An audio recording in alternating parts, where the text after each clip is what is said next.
Missile and drone strikes are being directed at Ukrainian infrastructure, and the priority target has shifted to port and other grain facilities, pushing global food prices up and testing Allied resolve. Russia has also announced that AI ships proceeding to Ukrainian ports will become considered as potential carriers of military cargo, and now our information indicates that the Russian military may extend their targeting of Ukrainian grain facilities further to include attacks against civilian shipping in the Black Sea following the abandonment by Russia of the Black Sea Grain Initiative. 1 week ago, grain facilities around the port of Odessa were attacked with missiles and drones. At the same time, people pointed to alternative routes via the Danube, but in recent days Russia has hit a key bridge south towards those terminals, and in the early hours of Monday the facilities themselves were struck, one of them right on the border with NATO member Romania. Ukraine still has rail and road shipment options, but Russian strikes are crippling its ability to ship large quantities of grain. Unfortunately for Ukraine, things started to change this week. It was just on the night from Sunday to Monday Russian drones for a few hours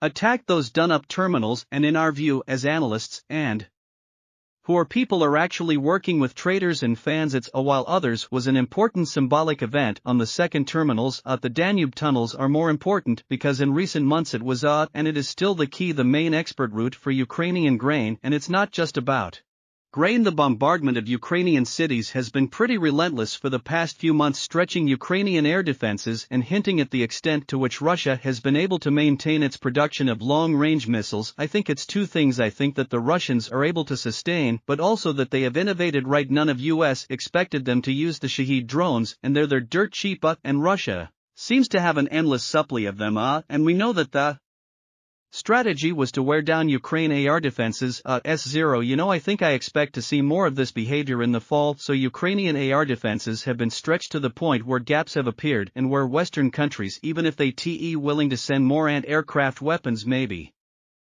running short. There are then questions about how to sustain Ukraine during the coming months economically and in terms of the supply of advanced weapons, and even if Western consensus to do that can be maintained. You do hear worries being expressed now in Whitehall about next year and the U.S. presidential election and whether that won't force some kind of rethink of Western strategy. And while the recent NATO summit in Vilnius showed a strengthening of ties between Ukraine and some key European players, it's now U.S. reticence and limitations on arms supples that may limit how much more can be achieved on the battlefield. I think that Berlin has woken up, and that's a big deal. Now Washington is behind and that's sort of tragic, and the political calculation is changing here.